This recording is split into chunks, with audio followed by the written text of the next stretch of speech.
Welcome to Rob on Holiday. Today we're at Castle Howard in Yorkshire. I'm going to take a look around the house. I'm going to wander around the beautiful landscape gardens.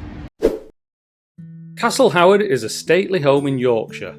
The home was built in 1699 and has been owned by the Howard family ever since.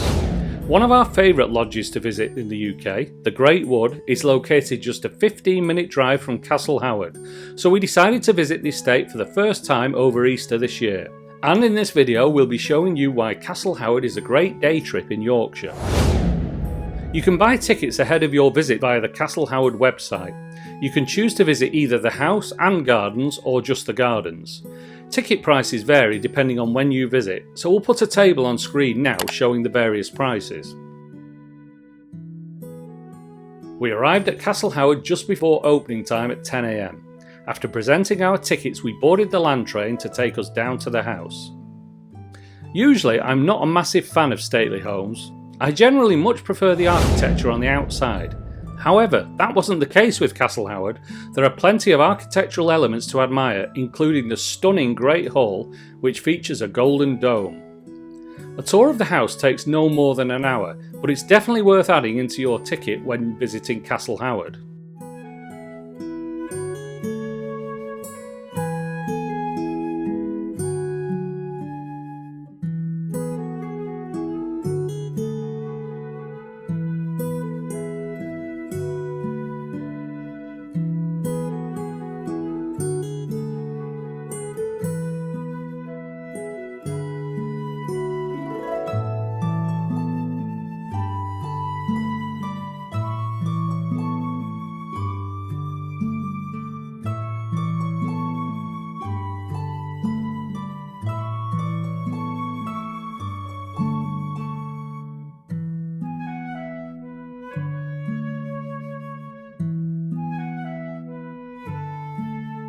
So that was the inside of Castle Howard. Now before I came here I didn't do much research, but what I was impressed with was some of the architectural elements in the inside. Sometimes you go in these stately homes and you're a bit bored of one bedroom after the next.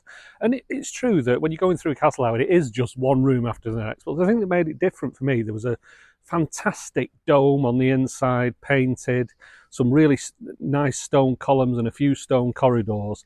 And they didn't overdo it too much on the bedrooms. You know, you went through 4 or 5 bedrooms and bathrooms that were interesting with the paintings on the wall and the ornate fixings. But it only took us about half an hour, 40 minutes to go through the house. And now we're going to look around the gardens and see what's to offer here. Castle Howard is a massive estate spanning 8,800 acres. Not all the areas are open to the public, but there is a significant amount of garden and woodland areas to explore during your visit. This is the Atlas fountain here at Castle Howard. It's a beautiful fountain. Of course you can see the backdrop of the house behind it. Beautiful architecture of the house and the repaired dome that was repaired after the fire. The statue and fountain itself is a fantastic water feature. It's quite a big area, lots of water going on, and of course the main statue, Atlas, with the weight of the world on his shoulders. From the Atlas fountain we walked down the hill to South Lake, the smaller of 2 lakes on the property.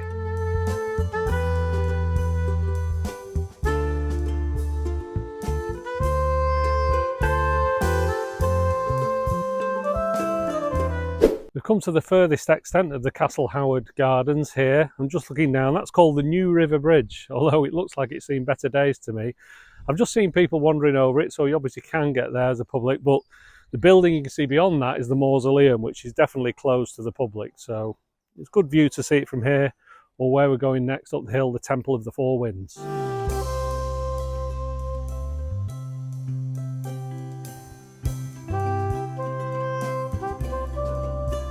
This is a great view, definitely worth visiting in Castle Howard, the evocatively named Temple of the Four Winds. And I'm guessing it's because maybe you get a bit of wind up here, certainly a little bit of breeze now. But you see all the farmland across there, you can see down to the new bridge. If we just turn the camera around you can see the view. Be careful on the edge here, it's a bit of a drop, but a lovely view. The road on the way in, there was a farmer in the field in a tractor before. Say down to the bridge. I guess it must be a public footpath, the new bridge, because I've seen various people wandering across it, but really nice landscaping around here and the building itself is impressive.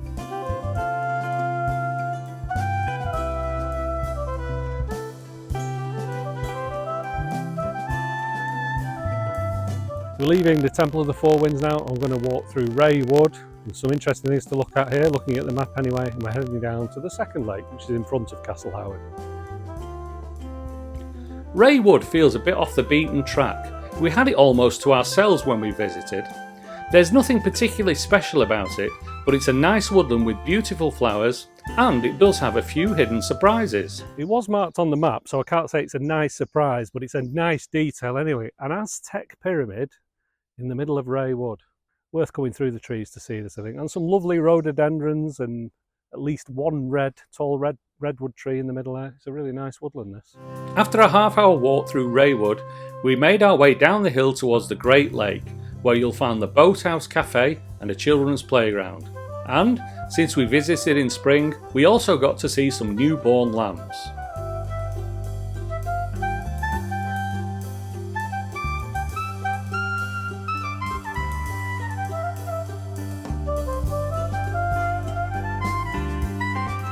So that was Castle Howard, a really great day out. The house itself is nice to walk around and they've got extensive grounds. Now when I was looking into this before we came, I was initially trying to persuade the family that we should just do the grounds ticket outside. That cost about £18 each. There's a lot to see outside, lots of great woods to walk through. The Temple of the Four Winds is really nice. The Atlas fountain outside the front of the castle is beautiful, and I thought that'd be enough. But I've got to be honest, the extra £7 you pay to take it up to £25 for the house and gardens ticket is, I think, worth it in this case. A lot of stately homes you go through, it just feels like one room after the next of paintings and beds and things like that. But the architecture inside Castle Howard, especially that stone room with a beautifully painted dome, is well worth seeing. So what I would say is if you just want to spend a bit less, £18, you will definitely get your money's worth just with the grounds tickets. But if you can afford it, pay that extra £7, £25 in total. A great day out, both in the house and outside. Thanks for watching Rob on Holiday. If you've got any questions about Castle Howard, please put them in the comments below. Thanks for watching the channel, and we'll see you next time.